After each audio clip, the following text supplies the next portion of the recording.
Hey folks, so I'm gonna make a recording here of a talk that I delivered at the Harvard Clinical Colloquium on October 11th.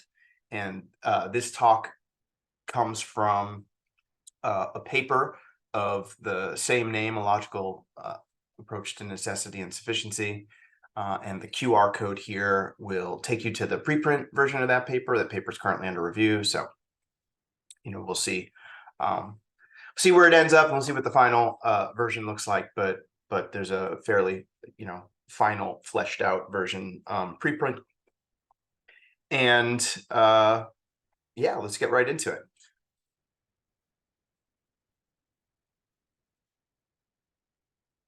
So this paper presents a new framework that I'm trying to work with in my lab, and that frame, I use the word framework because it involves a few layers of stuff. It involves some theory, it involves some methods, and then a kind of a larger kind of space that the theory and methods operate in to draw inferences and all that. So that's why calling it a framework.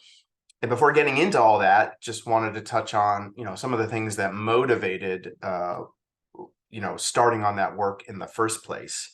And it goes back to, it's a funny thing. I delivered this in Boston, in Cambridge, excuse me. But sitting here recording this now, it goes back to sitting in this room when we were all locked in our houses 3 years ago during the pandemic. And kind of just having an interlocking series of existential crises, about myself and my career and our field and science and all these kinds of things. And one of the things that I was sitting there fretting about, was the ontology of psychological science, and my concern that we kind of have a lack of it. And that's not to be, I don't mean any disrespect to any of the work that is making valiant, sincere efforts to develop ontological models. I think even the DSM requires some credit for that. Of course, High Top, RDoc, there's all sorts of things to point to, and I mean none of them any disrespect, but I do nevertheless worry that we don't really have a handle on kind of the granular molecular components, like whatever it is that makes up the stuff that we study. And so I worry that we don't know what it is, and I worry that we don't really know how to establish it. Now, as an interesting side note, I really did think that this was sort of an idiosyncratic worry of mine. And then I think it was just last week, a paper came out in Perspectives on Psychological Science. I say last week, I'm recording this on October 17th for what it's worth. Yeah, there's a paper it's a summary. The paper is a summary of a larger statement, and the statement comes from a working group that was sponsored by NSF, NIH, APA, and APS. So, and the paper and the summary and the whole larger issue is on ontologies and behavioral science. So clearly, I'm not the only one worrying about this, and all of these professional organizations are also concerned about it. So I think it's a concern, therefore, that might be at the forefront of our field and trying to figure out how we move forward. Like, what's the stuff of our field? What are the things we're trying to study, and can we nail that down? Okay, so as we try to do that, as we're on this journey to develop an ontology, we need models that help us get there. And I really have a lot of concerns about the ability of the models we tend to use to do that. And one of the concerns has to do with this idea of transparency, the degree to which the model reflects and reveals and directly relates to the world that we see and experience. So just one example is, say, a multiple regression model, and you might look at a multiple regression model and feel like, I'm full of it. What are you talking about? Here's the predictors, and they predict the outcome, and it might have a really nice R-squared, and we say, hey, these four variables predict our outcome. Sure. And then the question I have is, how do I then take those 4 variables in daily life and understand their role in the outcome? Because in the regression model, we're going to estimate coefficients to weight each variable. We're going to then multiply the values of the variables by the coefficients, by the beta weights, add them together. This is called linear combination to make one set of predicted values for our outcome. And all sorts of things can happen there. Like, one nice example to make my point is you can get suppression effects, and you can look at your coefficient and say, oh, this variable has a negative relationship with the outcome, when really it might have a nice, strong, positive relationship on a 0 order. Just the bivariate relationship, but it's in the presence of the other variables with statistical control and our linear combination, and then we get a suppression effect. And of course, tons has been written about that. So they're actually, right, there's a lot of problems there. It's one of these things where and again, it's not pointing fingers. I think we all get caught up in all of the many complexities of the work that we do, and we, need to get on with it. But I think that we overlook things like this sometimes. And we think that there's a transparency and a relatability that isn't there. Another problem, and this is related, so a model that doesn't have good transparency inherently has problems with actionability. So actionability is our ability to act in the world based on the inferences from the model. Another problem is we tend to use continuous data, continuous models. Most of what we do, not all, I'm sure as you are listening, you can think of exceptions, but most of what we do is based in the general linear model. And, differences, covariance relationships as we measure variation in degree, and we get our regression coefficients and such. There's nothing really in there that tells you when something's occurring and when you should act. And especially in clinical psychology, I think this is a problem for psychology generally, but in clinical psychology, we're often asking questions about, is there a problem? Is there not? Should we act or not? When should we act? How should we act? With what treatments should we act? These are up or down decisions for the most part. These are discrete decisions, and our continuous models don't really lend themselves very nicely to that. Now, one exception is the logistic regression model, which is a nice model, useful in this way, does provide some actionability, has probability thresholds that you can act on. So let's put a pin in that. I'll come back to that. I do have some things to say about logistic regression. So then I, worry about assumptions, the assumptions built into the models we use. Now, I'm going to make some arguments here. In fact, the next slide is going to be the first mention of this in the slides, but I'll mention it here. I have an agenda to minimize assumptions, but I really want to emphasize that word minimize, because in the Q&A after I finished this talk, when I gave it in person, and then in some exchanges that I've had over email with a colleague, it's come up that I'm not trying to say that I'm eliminating assumptions, right? All models have assumptions. I think just any manifestation of science has assumptions. But I am talking about trying to limit the number of them, right? So not eliminate, but minimize assumptions, because I think we have a lot of assumptions that we kind of gloss over that can be problematic. So one that, if you know anything about me or my career, that that I've made a big fuss about over the last, say, 10 years, is not even the one that I'm really worried about here. So there's this idea of the homogeneity assumption, if you're going to use any kind of nomothetic methods, including a multi-level model, and this idea of ergodicity. Do we have group to individual generalizability? I'm not even actually really so concerned about that and what I'm talking about here, because the concerns I have apply even if I'm using a purely ideographic model, that we still have the same concerns. So things like linearity, right? So that a unit change in X creates some change in Y, and those changes are consistent across all values of X and Y.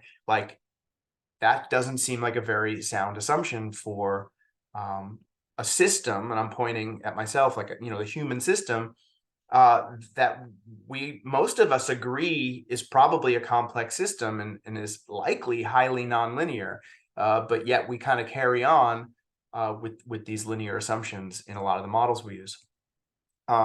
Then there's this idea of higher order complexity. So again, we've come to a point here in 2023 where I think most people, especially those who tend to think about these kinds of issues, would agree that we're dealing with a complex system of some kind. But we're not really encoding complexity in almost anything we do, with apologies to some of the computational modelers that are out there. In the more kind of mainstream of our field, network analysis was supposed to be, the white in shining armor to come to our rescue and bring complexity into the field, but it really doesn't do that. And I want to separate network theory from network analysis, because network theory absolutely deals with complexity and very nicely and very elegantly. And I love network theory, and especially pointing to the writing that Denny Borsboom has done. It's great stuff. Network analysis, though, right? So the most kind of complex version of network analysis that we have is the person-specific time series, temporal, directed network models. But those are VAR1 models. Those are vector autoregression lag1 models. So they're really only encoding and conveying information, pairwise relationships from one node to another. You look at the image and you have the sense that you have a distribution of information, that information flows through the network, but it doesn't.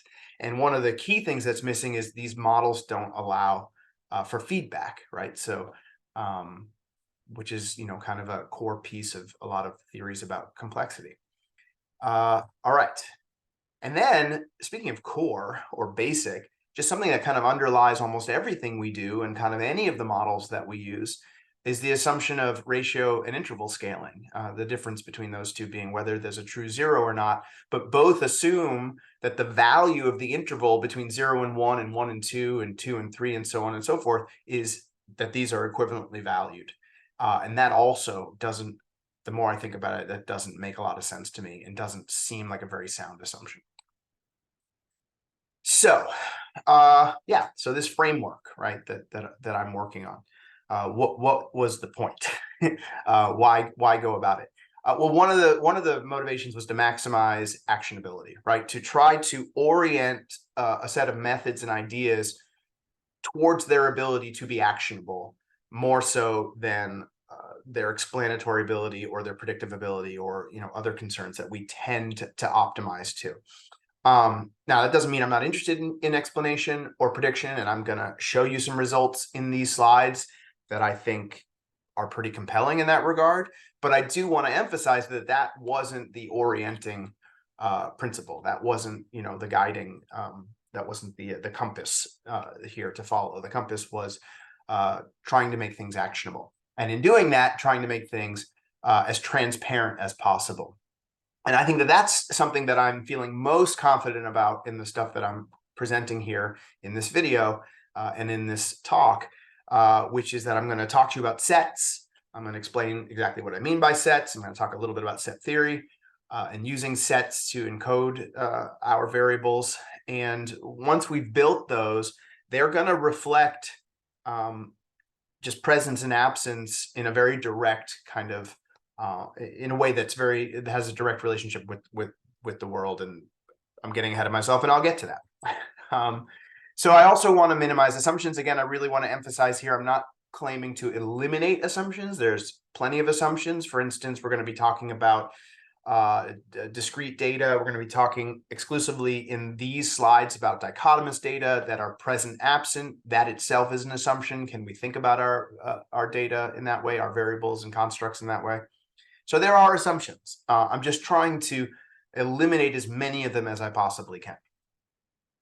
And then still somehow increase the potential complexity that I can model.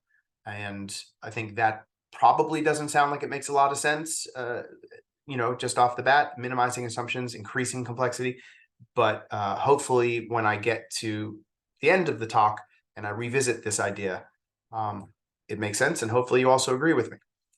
Speaking of agreeing with me, there's some premises to kind of set up here that hopefully you agree with, and if you don't, it kind of undermines the rest of the talk.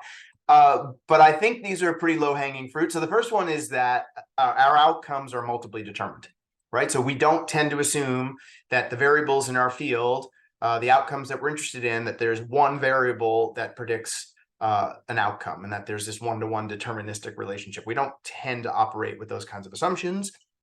The outcome that I'm going to be talking about today is suicidal ideation. We certainly don't assume that suicidal ideation is generated or caused or predicted by just one thing. It's probably a product of many things across levels of analysis: social, interpersonal, right, cognitive, emotional, etc. So that's the first premise assumption, that things are multiply determined.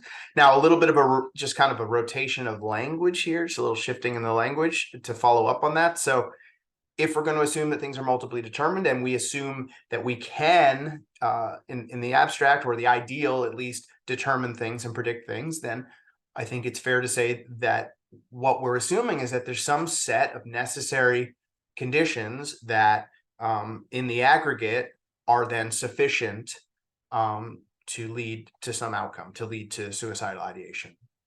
And now, if we're going to accept this framing of necessity and sufficiency, then the next thing I would offer is that now we're really basically thinking about a logical problem, a fairly straightforward logical problem. Now, it's going to have all sorts of complications to how we solve it, but the problem itself is fairly straightforward. It's an if-then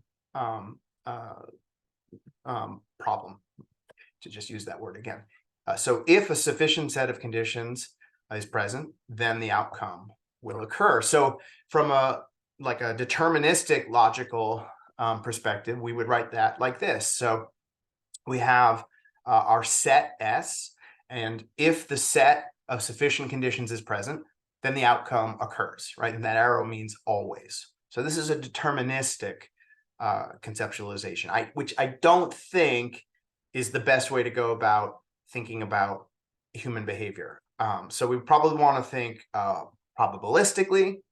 Instead of thinking of causing, I think we want to think in terms of increasing the likelihood of, right? So here we're going to say, for instance, if the set of sufficient conditions is present, then we've increased the probability of the outcome. So the conditional probability on that set is above some threshold where we say, yeah, now this is likely to occur. Now, I talked about glossing over things. I'm going to gloss over, I think, a pretty important point here, which is, what should that threshold be? Where should that threshold be? And this really has to do with the degree of uncertainty or imprecision that we're willing to tolerate, right? So I think the lowest bar we could set is, we could say, what's the marginal probability of the outcome? That's the base rate at which it occurs. And then can we find some set of conditions that when that set of conditions is present, the outcome occurs at some probability above its marginal probability, right? And then we'd say there's dependence there, and then that's a sufficient set. But that's a pretty low bar. So otherwise, we have to come up with some arbitrary criterion. And that's where I think we could have robust debate about what that should be. For instance, I'm going to offer as a starting point just even odds, right? Probably something greater than probability of 0.5, that it's more likely to occur than not. We can think about it in terms of a certain percentage change above the marginal, a certain absolute change above the marginal, or we can think of it in terms of some absolute level of confidence that we would want to see, much the way we tend to think about alpha values. So you might say, no, I need conditional probability of 0.95 or above. Like, that's what I need. I need to feel very certain that this thing's going to occur. I think that there's all sorts of debate we could have, and that's going to change depending on what the use case is and what we're trying to accomplish with our models. So the proposed framework. So again, the setup here is fairly straightforward. We're going to be trying to find sets of conditions on one side and outcomes that we're trying to explain on the other, right? So we have these two sides of the equation. So I'm going to propose a two-stage approach to deal with that. And in the first, we're going to build sets through a data-driven, exploratory, bottom-up kind of process. We're going to use something called mutual information to build our sets from sets of 1 to 2 to 3 to 4 to 5. I will explain all of that in detail. Once we've located a set, we're going to then encode it as a new dichotomous variable with Boolean operators. So if A is 1 and B is 1 and C is 1, then the set ABC gets a 1, otherwise a 0. I'll come back to that as well in a moment. Then we'll try to solve for which of these sets best explains our response variable, our outcome. And we're going to do that either by maximizing the conditional probability or minimizing the conditional entropy. And I'll explain those right now. So conditional probability, hopefully most of you are already familiar with what that is. This is the idea that given X has already occurred, what's the probability that Y occurs? So the probability of Y given X. This is a pretty useful metric, in my opinion, if we want to know different conditions under which the outcome is going to occur. And it's a pretty useful approach. I mentioned the logistic regression. I'll mention it briefly here, and I'll also mention it again in just a minute. This is what you get out of logistic regression. That odds ratio you get in logistic regression is the probability that Y is 1 when X is 1, divided by the probability that Y is 1 when X is 0. And that's the odds ratio you get, and the p-value you get in a logistic regression. So very useful tool, and one we already use in our methods. The problem occurs when Y occurs many, many, many times, say, and X occurs just a few times. But when X occurs, Y occurs at a high rate, right? So now you get a really nice, strong conditional probability, but unfortunately, you're not really explaining, you're not really getting good coverage of our Y variable.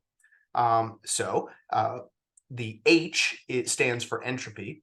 And so that's a nice tool to use. I'm going to unpack exactly what entropy is, and I'll show you some equations that I'll walk you through in just a moment.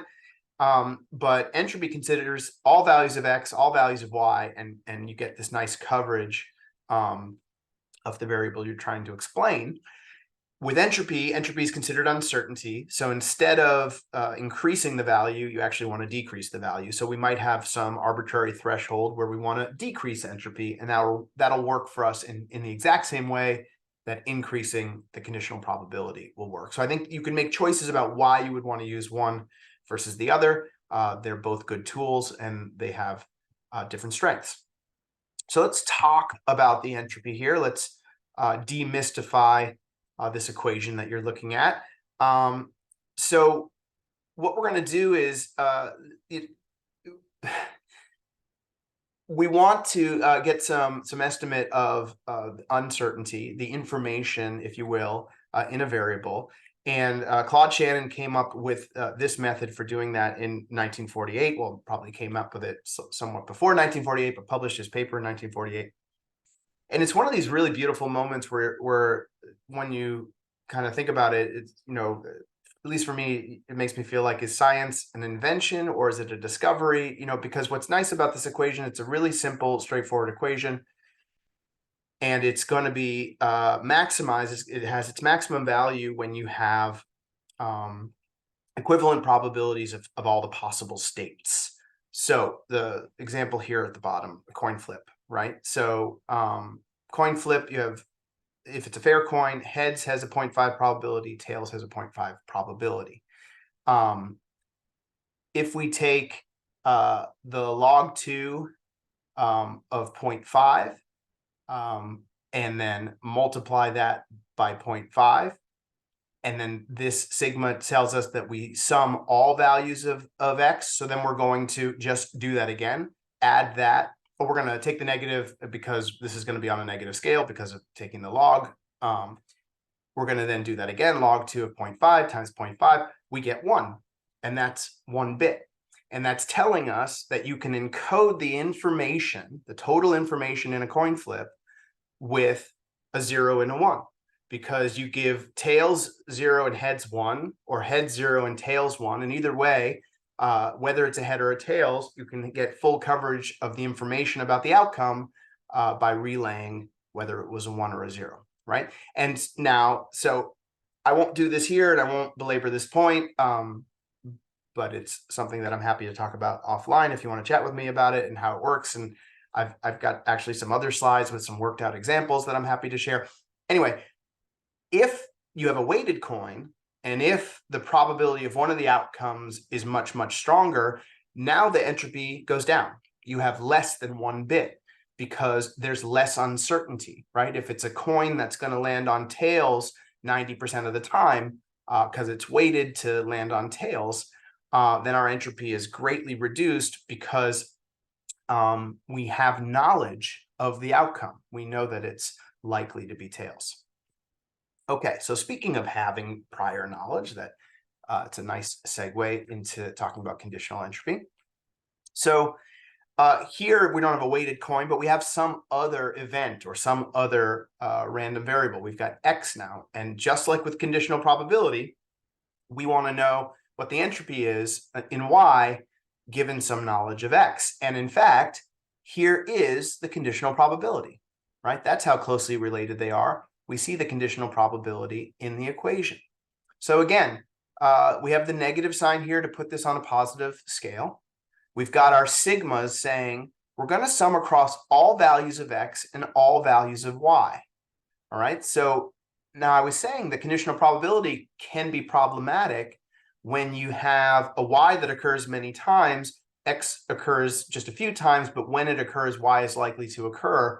Well, that's just considering when Y equals 1.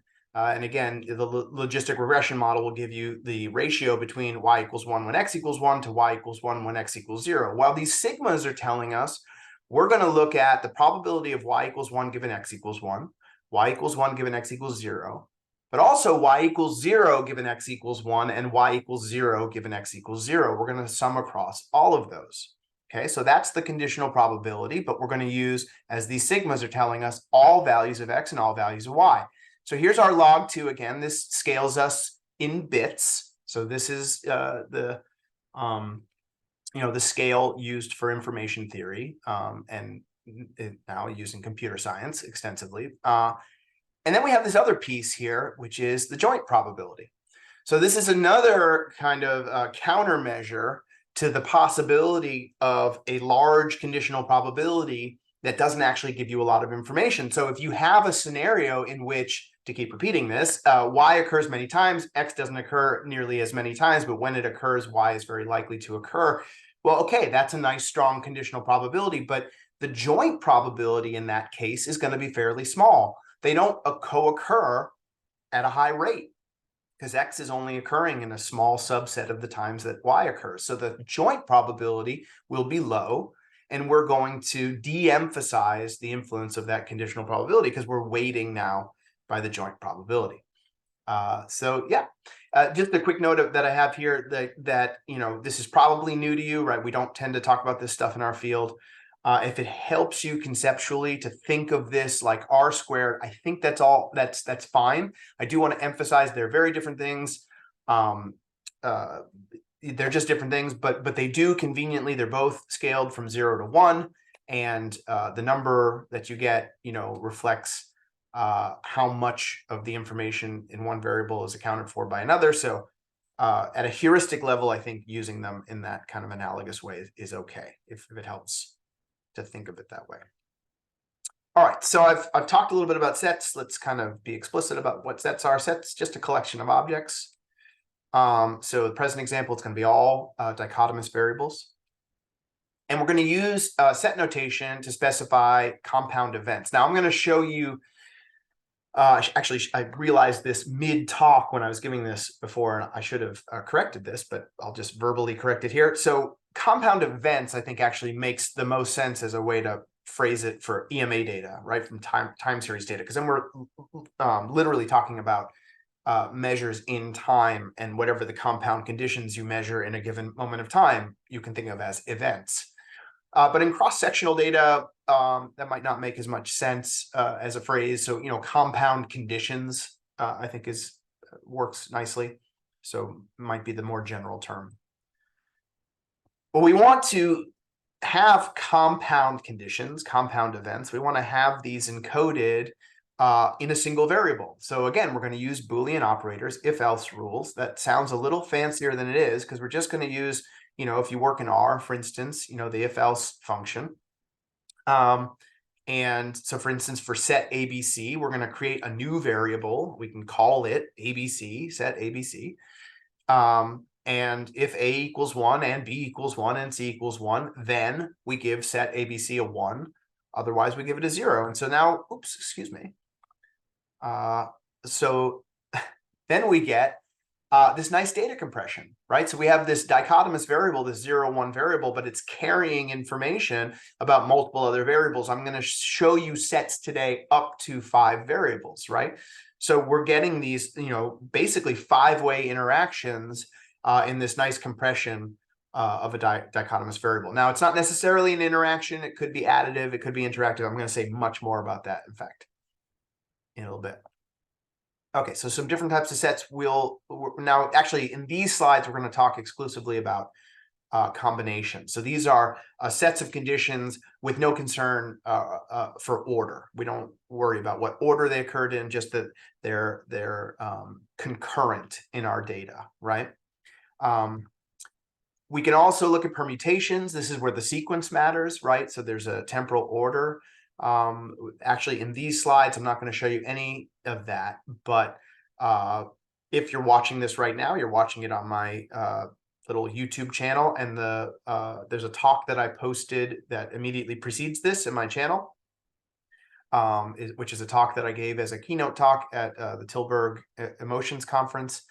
And there's a lot of sequential stuff in that. So I get into that in that talk, but there won't be any sequential stuff here. Just a couple, I'll just refer to it a couple times, but I won't show you any sequential stuff here. And then this idea of transparency, right? So there are no factor loadings, there are no weights or coefficients. When we have a set, we're simply encoding presence, absence, and potentially sequence, and that's it. So now back to this point about interactions. We're making no assumptions about, so if we have set ABC, we're making no assumptions about the relationships between A, B, and C. We're just going to see if the concurrent presence of A, B, and C generates some increased likelihood of an outcome. Again, the examples here in today's example is going to be suicidal ideation, right? Does having A and B and C concurrently present increase the likelihood of suicidal ideation? It might be that A, B, and C are additive. It might be that A, B, and C are interactive. The nature of the interaction might be some sort of complex system. It might be multiplicative interactions like we put in regression models. It could be any number of things. We don't need to make any declarations or designations. We don't need to parameterize what the nature of the relationships between the variables are, only that we've made an index that they are concurrent, that they go together in time. Or if we're dealing with sequences, that there was an order in time. But again, I won't be showing examples of that here. Just a quick little visualization in case any of this isn't, kind of sticking.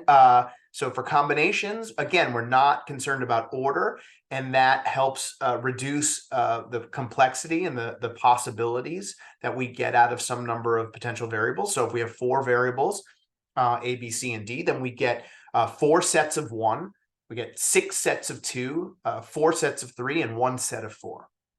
And just to show you very quickly, if we are thinking about sequence and going from combinations to permutations, the complexity blows up on us pretty quickly.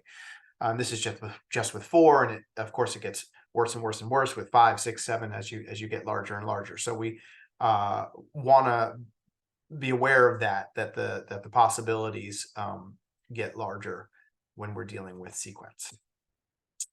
All right, so yeah, we're going to get into this now, talk about our mutual information algorithm that Nicholas Leenertz and I have created, and then our explanatory algorithm, our k-fold cross-validated entropy and probability algorithm, and we'll just get right into that. So some more equations, and again, I just want to reiterate, like, don't fear equations. I'm going to hopefully make this pretty understandable right here. But I also want to say, like, the first time I saw this, I had no idea what any of it meant. And my brother-in-law, John Dunnigan, who is mentioned at the very last slide in the thank you, sat down with me and just helped me understand all this stuff. And then I got it. I think that's, if you're watching and this is looking like gobbledygook before I start explaining it, I think that's the natural reaction. And, any equation is there to be understood. It just needs to be deconstructed. Maybe you can do that for yourself. YouTube videos can do that. Or maybe you have a brother-in-law that can walk you through it. But I think that's all it really ever takes. So this first line here is something called the KL here is a Kullback-Leibler divergence. So D is for divergence, KL is for Kullback-Leibler. And what we're looking at here is the two lines are saying, we're going to look at the divergence between, we're going to look at a contrast between two different distributions. On the left, we've got the joint probability, and on the right, we have the marginal probability. So this is the information that is mutual, right? We're looking for the mutual information, so the shared information in comparison to the independent information, the individual information. So we actually calculate that by this second line, which has some similarities to the entropy and conditional entropy equations that we've already looked at. And in fact, I won't explain these. I'll just gloss over these, but you can understand the mutual information as a function of the entropy. Remember, entropy is H, so that's what's going on down here. All right, so again, we've got our sigma. We're going to sum across all values of X and Y. Again, we're going to weight by the joint probability. So when we have very low joint probabilities, then we're going to give that a lower weight. We once again have the log 2. We're going to scale this in bits. So that's what's going on there. And then we have the real heart of the action in terms of this calculation, which is a ratio. We have a fraction.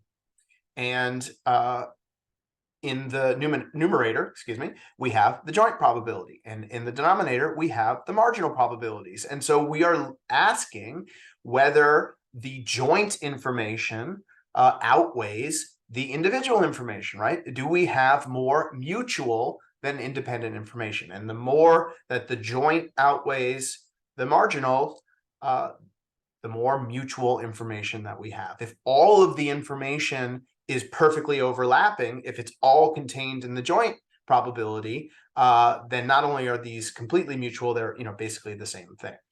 And that's how this works. It's maybe not nearly as complicated as it might look. We're going to use mutual information for a few reasons. One, it's designed, it's explicitly for discrete data. Now you can find, I think there's some functions in R. You can read about it on the internet. There are continuous data versions of mutual information, but the original idea, what it was created for, was for calculations with discrete data. So that's one thing. It makes no assumptions and has no requirements about linearity. So it can handle nonlinear relationships. That's nice. And then it also makes no assumptions and has no requirements about normality. So it can handle non-normal data. So mutual information is a really nice tool, and we're going to make use of it here. I'll just say a couple quick things here on this slide. One of the nice things about this being a video is you can come back to it and pause it if you want to look at this and think more about it.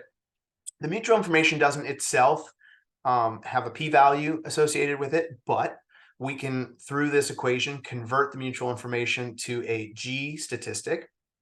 The G statistic is chi-square distributed, and then we can get a p-value for our mutual information values. That's important because we're going to use our p-values in our mutual information algorithm. So we're going to use this algorithm to evaluate concurrence in the data. What we're going to do is we're going to feed the algorithm some discrete data. Again, the examples here are all dichotomous, but you can do it. There can be, so that's two possible states, 0 and 1, but you can do this with more than 2 states. As long as the data are discrete, the algorithm can handle that. We're going to feed the dichotomous data to the algorithm. It's going to generate mutual information estimates for every potential pair of variables in the data. Before we run the algorithm, we're going to specify either an absolute value of mutual information or a p-value as a threshold. And so the algorithm is going to look for mutual information values above the mutual information value that's been provided, or p-values below the p-value that's been provided. Everything I'm going to show you here, we used a p-value for. I'm going to show you a cross-sectional example that we used p of 0.001. I'm going to show you an EMA example that we used a p-value of 0.1. Okay, so all of the pairs that are below the p will be retained. All other pairs will be discarded. And the retained pairs will be recoded as dichotomous variables, right? So we're going to create, if we have a set AB, we're going to create a new variable, set AB. If A equals 1 and B equals 1, set AB gets a 1. Otherwise, set AB gets a 0. So now we've got these new doublet dichotomies, right? They're single variables, but they encode information about two variables. We're going to pass those back through the algorithm and see if there are any significant pairs between the doublets and the singles. And we're going to create triples. Then we'll go back through. We'll pair our triples with the singles to make quadruples. We'll pair our quadruples with the singles to make quintuples. We'll do that either until there's no more significant pairings to be created, or until we've hit some level of complexity that we've also pre-specified before we started the algorithm. So for instance, everything I show you here was maxed out at sets of 5. I didn't estimate sets greater than 5. All right. So once we've done that, we have a lot of information. You'll see, especially for the cross-sectional data, we get quite a few sets. We get a lot of potential information. In doing that, we haven't inhibited or restricted the estimation of the sets in any way. There's no cross-validation. There's no training testing. We're just using p-values, and I am not the first to tell you that you can really overfit if that's how you're going about things. But there's no concern about that, and I'll tell you why. Because the set building is explicitly discovery oriented, and I'm a big fan these days of having explicit discovery phases in your research. I think we have an allergy to discovery. We tend to have these knee-jerk reactions that you're carrying out multiple testing, or you're overfitting, or these kinds of concerns. But I don't know. I just I don't know how to say it any other way than I just think it's kind of confusing to me that we would assume that we can kind of just reason out all of the possible solutions to all the many problems we have in our field. And I think discovery is a good thing to put into our work. But underline, we absolutely, when we now move to the explanation of our response variable, if we want to have some sort of prediction or explanation, we want to be super concerned about overfitting. We want generalizable conclusions. We want things that will be replicable. We want things that actually reflect the world around us. So we're going to do this process that I mentioned before, minimizing conditional entropy, maximizing conditional probability. And we're going to do this with a k-fold cross-validation. So for the cross-sectional data, we'll use a 10-fold approach. And for the EMA data, we'll use a 5-fold approach. We're going to calculate the conditional entropy and the conditional probability for each set, for each fold. We're going to take the average across the folds. And then this idea of minimizing and maximizing, we're just going to rank them. We're going to rank from lowest to largest for entropy, and from largest to smallest for the probability. All right, so let's actually now look at some analyses and some results. I'm going to show you cross-sectional data come from the National Comorbidity Study Replication. And the EMA data come from Sarah Victor's lab at Texas Tech, and these are recently suicidal trans and non-binary individuals. So the NCSR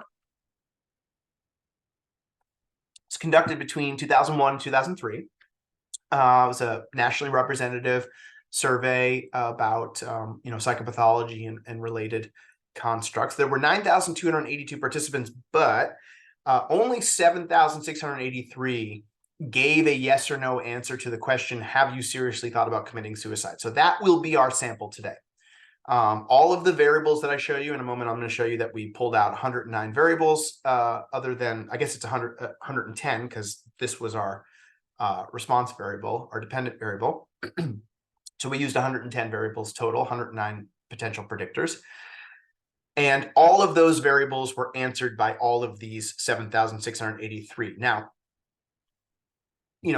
this is maybe cause for concern or just something to draw some attention to. So the marginal probability of saying yes to this question was 16%, which seems a little high. If you take those yeses out of the full 9,282, that percentage drops down to 13%. And that might be the better estimate. But the problem is I didn't want to make any assumptions about the yes-ness or the no-ness of the roughly 1,300 missing responses. Those people did not answer this question, and I didn't want to make any assumptions about how they would have answered the question. So the analyses here are just in the 7,683. So we selected data. So why did we pull out the 109 variables that we pulled out? Well, largely for content, but also for the response type. So many of these variables were already yes, no, present, absent. And then the rest of them were very easily converted to presence, absence in that they had a true zero. So the zero meant an absence of whatever the question was about. And then there were some number of ratings of degree, and all of those were recoded to presence. So these are all dichotomous variables, present, absent. We broke the data up into 4 subsets, and these related to the content, but also the temporal orientation, right? So again, it's this idea of concurrence that I'm working with here, and I wanted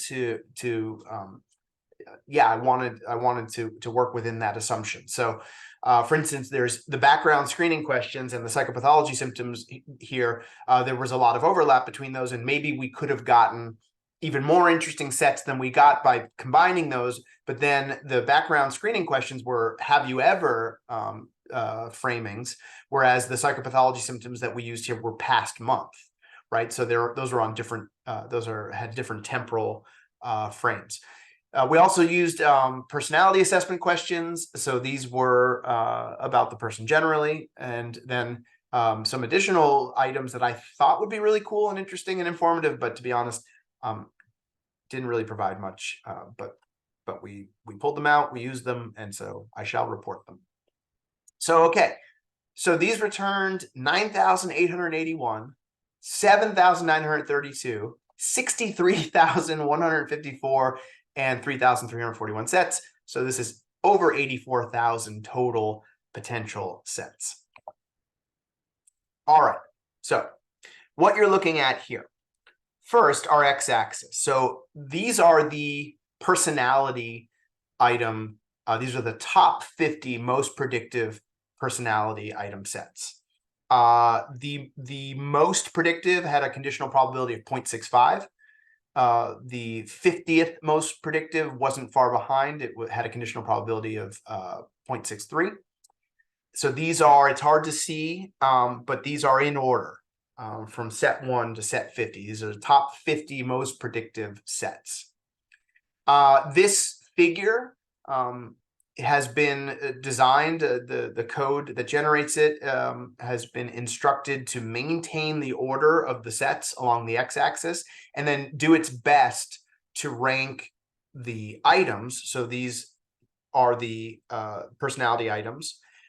They're ranked ideally from most frequent to least frequent, but with the requirement to maintain the order of sets. So it doesn't always work out perfectly. And in fact, in the next slide, you'll see that it gets a little bit off. But this works very nicely to the extent that this is our most predictive set. It had PEA 52, 53, 71, 72, and 82. Often feel empty inside, very moody, feelings always changing, get so angry I sometimes break things, and held grudges for years. So those are the 5 items, 5 elements that are in our most predictive set. And of them, you see that often feel empty inside is in every set in the top 50. So in terms of thinking about necessity and sufficiency, again, I acknowledged I'm kind of glossing over the discussion about what should the probability threshold be, and I offered even odds, right? So something above a probability of 0.5 that says it's more likely to occur than not. I'll accept that as my threshold. If that's what I'm operating by, these are all 0.63 and above. So these are all sufficient sets. These are sufficient sets of conditions. Then in terms of thinking about necessity, we can very easily say that feeling empty inside is a necessary condition. It is present in all of these sets, right? So often feeling empty inside is a necessary condition, and all of these sets provide sufficient conditions to predict, or at least increase the likelihood of suicidal ideation. So now these are the past month psychopathology symptoms. Again, our sets are ordered from left to right, from 1 to 50. And here we did get a little bit of a breakdown in terms of the ranking of the items themselves. But conveniently so, honestly, because this is really interesting to me. Now, something I said when I presented this at the clinical colloquium at Harvard is, I'm not a suicide expert. I'm not a suicidal ideation expert. At Harvard has Matt Knock, and I said I'll not only defer to Matt, I'll probably defer to anyone in Matt's lab. For me, as a clinical psychologist, though, my assumptions would have been that this variable that is at the top of the figure here would have been, or maybe should have been, similar, just going back a slide, similar to feeling empty inside with the personality. I would have thought that distress, that general distress, feeling a lot of distress, is a necessary condition, a prerequisite for suicidal ideation, but it's not a highly frequent item in the most predictive sets. In all but 3 of the top 50 sets is this item right here, NSD20, which is urge to break or smash something, which is really interesting to me. I don't think I personally tend to associate anger with suicidal ideation. We also see the third most prevalent or frequent item is NSD2M, feel angry and out of control. So again, these past month symptoms, there were 25 of these, and they identified 63,154 sets, and almost 21,000 of those were above, provided conditional probabilities above 0.5. 461 provided conditional probabilities above 0.6, and 16 of them had conditional probabilities of 0.65 or above. The maximum was 0.67. And again, just coming back to this is interesting to me, this past month urge to break or smash something. So when we talk about if the threshold's 0.5 and we've got almost 21,000 sets that meet that threshold, this variable was in fewer than half of them. So it wasn't in the majority. But as the predictive strength of the sets increases, then this variable is present in more and more of the sets. So it's in 79% of those greater than 0.60, and 88% of that top 16 that were 0.65 or above. And similar trend with that past month, felt angry and out of control. 66% of those with above 0.6, and 82 at 0.65 or above, 82%. Okay, so orienting you to these tables that I use, because I'm going to use a bunch of these for the EMA data as we switch into the EMA data. The first column are the sets and their contents, not the most user-friendly setup here using the NCSR labels. They don't really directly communicate what the contents are, but these are the past month symptoms that we were just looking at.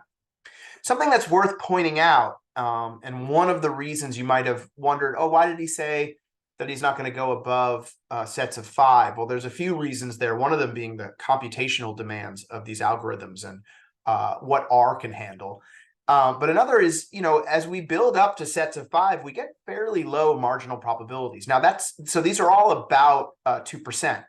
Now that's okay, because we're dealing with 8,000 participants, so we're still getting pretty nice subsets of participants. This is this is still a fair number of people, but it's also a fairly low marginal probability. And as the sets get more complex, as they build out into more and more elements, their marginal probabilities inherently decrease. But we still, nevertheless, are getting these really nice conditional probabilities. And I mentioned this before, they range from 0.65 to 0.67. In fact, that's what you're looking at here.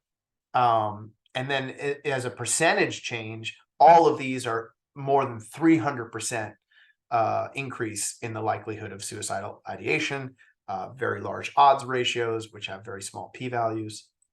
Yeah, pretty impressive results. But we should still be concerned. So we used a k-fold cross-validation. That's cool, but we still should be concerned about the fact that we might have overfit. So we took the NCSR data and we randomly split it in half. And we did that balanced on the yeses to our dependent variable. So we had 16% in both of the random halves. And then we looked at a couple things. So, actually, first I should say, so in the training set, we did everything over again, right? So we generated the sets, ran the k-fold cross-validation, ranked the sets from most to least predictive, etc. And then for every prediction that we generated in the training data, we created the same sets, generated the same predictions in the testing data. And then we looked at two things. We looked at the absolute difference and we looked at the correlation between the two estimates. So here's the absolute difference, and it's really encouraging. So the absolute difference, the median was 0.044. So the probability difference was just 4.4%. That's encouraging. Another thing that's encouraging, this could have had any kind of shape of distribution, but it has this nice right tail distributions, meaning that the most likely differences were those closest to zero. So that's also really nice. And then here's the correlation. So we had 84,281 estimates to compare between the training and testing data sets, and they correlated 0.83. So that's pretty encouraging, right? So the idea that if I made a prediction, if I made an estimate from the training data, it has a pretty good chance of being both pretty accurate and highly related to the training set if I make a prediction in the testing set. So that's really encouraging, that's really encouraging. So now we'll move on. Really nice, smooth transition. So now we're going to talk about the person-specific case. So so again, this talk comes from a paper that I have on preprint. The opening slide had the QR code to take you to that paper if you want to read it. And one of the things we talk about in that paper is that kind of think of not only that we're presenting a new framework, but also with the example data, presenting a possible use case, right? So you've got the cross-sectional between subject estimates you can think of as potentially identifying at-risk individuals. And then you might then want to follow those individuals using EMA methods to identify at-risk moments. So that's the shift we're making here from identifying subsets of at-risk persons to now identifying subsets of at-risk moments in specific individual people. So again, these come from Sarah Victor at Texas Tech. These were 49 transgender or non-binary adults with past month suicidal thoughts and behaviors. They were given 21 days of EMA 6 times per day. The data, again, were not collected 0-1, but they had a true 0. 0 reflected an absence of the symptoms and experiences and emotions and such that were surveyed. And then the data were recoded present absence 0-1. Average age 28 years old, 38% trans men, 4% trans women. The remaining were non-binary and predominantly white. So here's a set from one of the participants, or excuse me, 3 sets. This person, of course, had just sad and just hopeless and just ashamed on their own, so sets of 1. Then we had these pairs of sad and hopeless and sad and ashamed, and a triple of sad, hopeless, and ashamed. This same person also had, now I actually keep, if you're wondering what the difference between blue and sad was, we all need to ask Sarah that. I keep forgetting to ask her what instructions were given around blue and sad, but they were both in the data. So we have a blue sad pair here, blue sad ashamed, blue sad hopeless, and then blue sad hopeless ashamed. and then again, more of these tables. So there's a few things I want to bring your attention to looking at this table now. First, it now includes the entropy information. And in fact, for the EMA data, we are not ranking, we're not maximizing conditional probability, although those values are pretty darn strong here. We are minimizing the conditional entropy because I think this is a case, this, again, if we're really thinking of this as a potential use case. So let's say we're doing a just-in-time adaptive intervention. We're following people with EMA data, and we want to intervene when they're feeling potentially suicidal, right? Or thinking about suicide. Well, we want to be careful about really making sure that the moments that we intervene are the right moments. So we really want to be having that, what I was talking about earlier, that maximum coverage of our outcome. We want to be kind of really conservative about that. It's there when it's there, and it's not there when it's not there. So I think the entropy is the superior metric if that's the motivation. So that's why I say that, because you might notice, well, this is strange. We have conditional probabilities of 0.95 listed above conditional probabilities of 1. But again, when we look at our conditional entropy, you see this is 0.39 and this is 0.40, pretty close, but still this is smaller. And the percent change in the entropy that we're getting is slightly larger, right? And now I also mentioned earlier that you can kind of think of this percent change in an R-squared type of way. It's a very different estimate, but it is telling you how much of what was to be explained was explained. And we're getting really nice explanation in the EMA data. The EMA data across the board, we got much larger marginals. You see here, rather than 16% for this person felt that life was not worth living 59% of the time. And then the marginal probabilities of our sets are also much higher. And then the degree of explanation we're getting is much higher. So we're getting really nice results from these EMA data.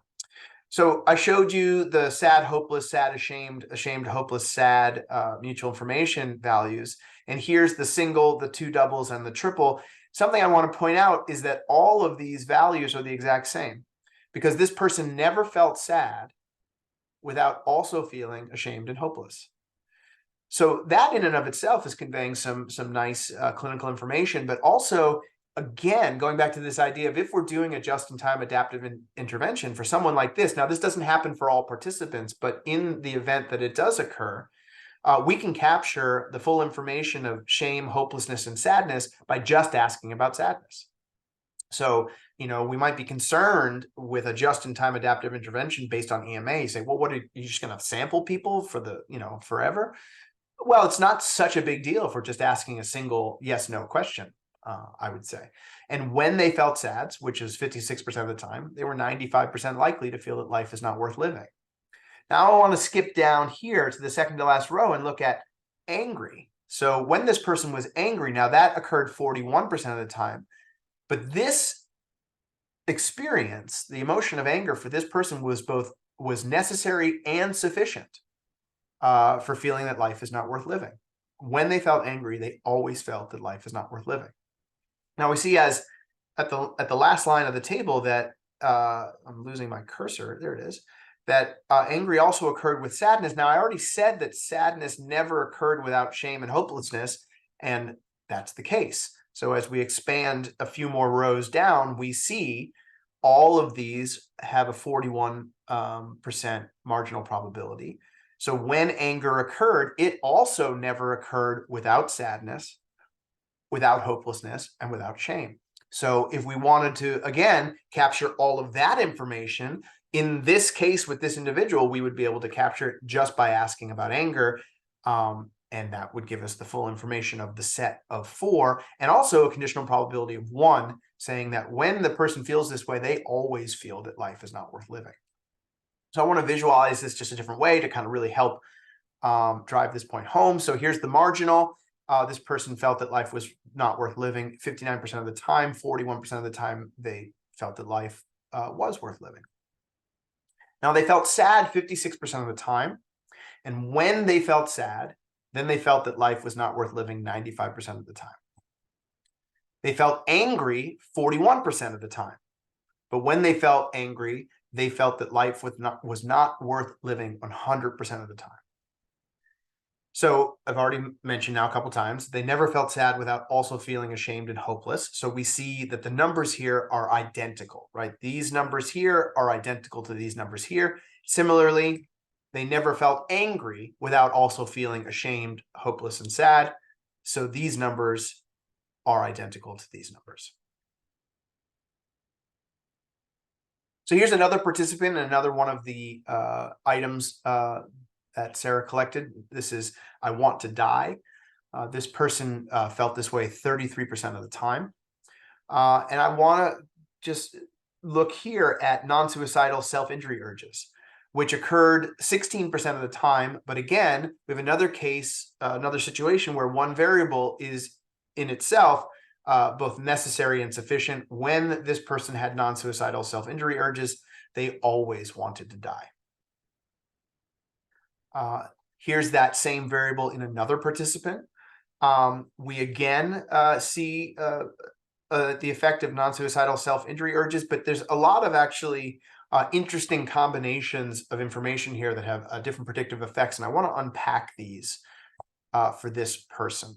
So again, the marginal probability for feeling that they wanted to die for this individual was 27%.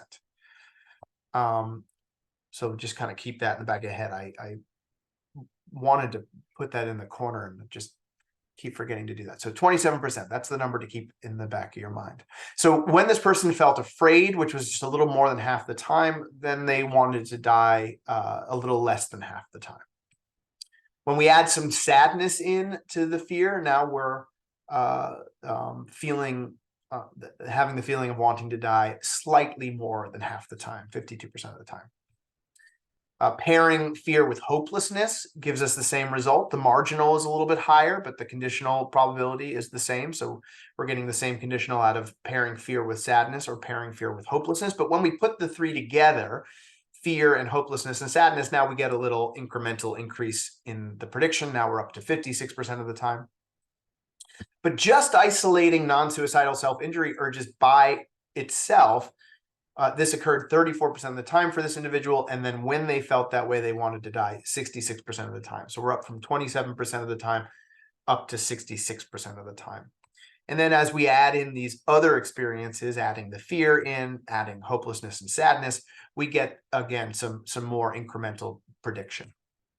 So taking a step back and trying to think about, the efficiency of our measurement models and the possibility, again, that we're doing just-in-time adaptive intervention, that we're doing ongoing monitoring. I think the most bang for our buck would be just monitoring non-suicidal self-injury urges and fear for this individual. That's giving us most of the potential effect that we can get out of these data. But certainly adding hopelessness and sadness does give us another 5% of prediction. But also lowers the marginal of how often it occurs by 3%. So this is something else you want to balance against. This figure is just kind of trying to, since these are EMA data and we're analyzing each individual separately, just giving us, kind of a bird's eye view of how common some of these sets are. For instance, let's see, over here we've got some sets of 4. Angry, blue, sad co-occurs quite a bit. We've got angry, blue, sad, angry, blue, sad. Angry, blue, sad is quite a bit of that. So these numbers for those 3 are a little bit higher. And here we have nervous, irritable, blue, angry, sad. That occurred in 5 of the folks in the sample. Just a summary slide. Okay, so putting this all together, wrapping this up here.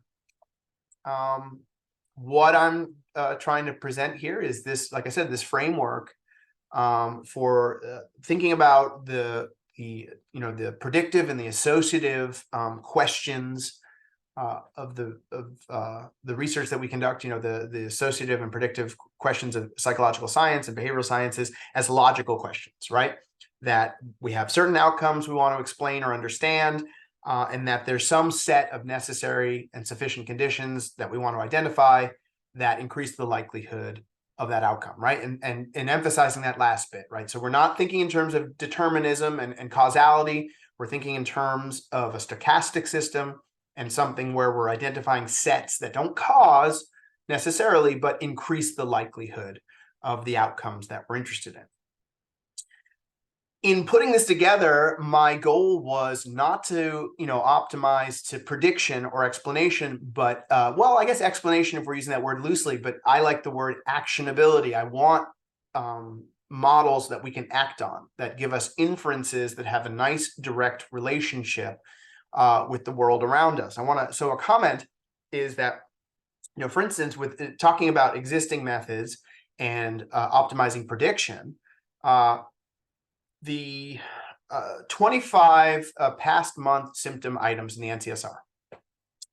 If you put those into a random forest, and I did this, I think, I used the carrot package, just if you want to do this yourself. I could also share the code that I used. Let's see, I did mtry of 5, so it's drawing 5 variables at a time, and I think I ran 10,000 trees. You get a conditional probability of 0.95. And not only that, you get, remember I showed you those marginals for the sets I generated were 2%. You get a marginal probability for the predictions from the random forest of 10%. So the dependent variable, the suicidal ideation question, occurs 16% of the time, and you're getting predictions for 10% of the time. So you're actually getting this nice coverage, and you get this 0.95 conditional probability. Pretty cool. And that works. If you just run it on the whole data set, it works just as nicely if you, train it in one half and test it in the other half. So why create new methods, right? Because that's a pretty, if you excuse my language, it's a pretty kick-ass prediction. Well, there's a few reasons.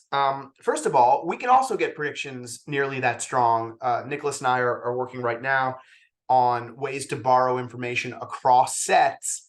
And when you do that, you get much higher marginals, and you get much stronger predictions that rival what the random forest can provide. So our method can get there also. But that still begs the question. There's no need to dodge the question, right? Like, why create something new if the new thing, well, okay, great. So your thing's as good as the established thing, but there's already an established thing. Well, here's my response. What is that marginal that the random forest is providing? Well, you're generating classifications, and it's going to give you can convert those to ones or zeros. And so when I say it's the marginal from the random forest, that's of the ones. But what are those ones? They're predictions. But again, this is this point with I'm getting a little bit ahead of myself, but this is this point with transparency. It's like, what is that really? And very famously, the random forest is a black box model. We don't have access to exactly what the inferences are and what they're derived from, just the prediction itself. Now, that might be perfectly useful, okay? I'm going to come back to that in just a second, right? But I also want to note that if you want to get those predictions out of the random forest model, they're based on 25 variables. You got to feed those 25 variables into it every single time you want a prediction. Now, that might be fine. Let's say, in terms of use cases, let's say you got a large healthcare company and you're going to survey those 25 variables on every patient you have. And it's no problem. You've got computers, you've got employees, you can pipe those 25 into a prediction model. You can get a prediction value, and you can identify your at-risk participants with 95% accuracy. Cool. I have no problem with that. But that's the kind of framework that needs to operate within.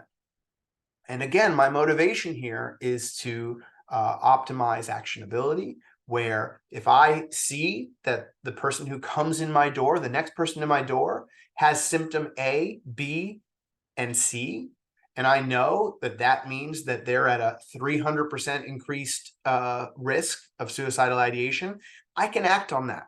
I don't need a prediction model. I don't need a computer. I need to know the research literature, and I need to know that result, and hopefully it's been found multiple times and it's reliable and all those kinds of things. But I can act on it directly, right?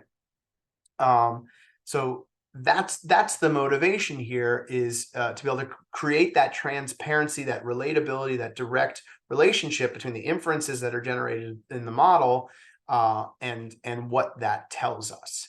And so That's what we're trying to optimize here. Also, there's this idea, if you remember the very first point at the beginning of the talk, is this idea of ontology and trying to work with methods that might help us understand what the ontology of our field is. Now, I'm not trying to make any claims that I have solved that here, not at all, but I will maybe assert that I'm trying to put myself on the road, on a path to that.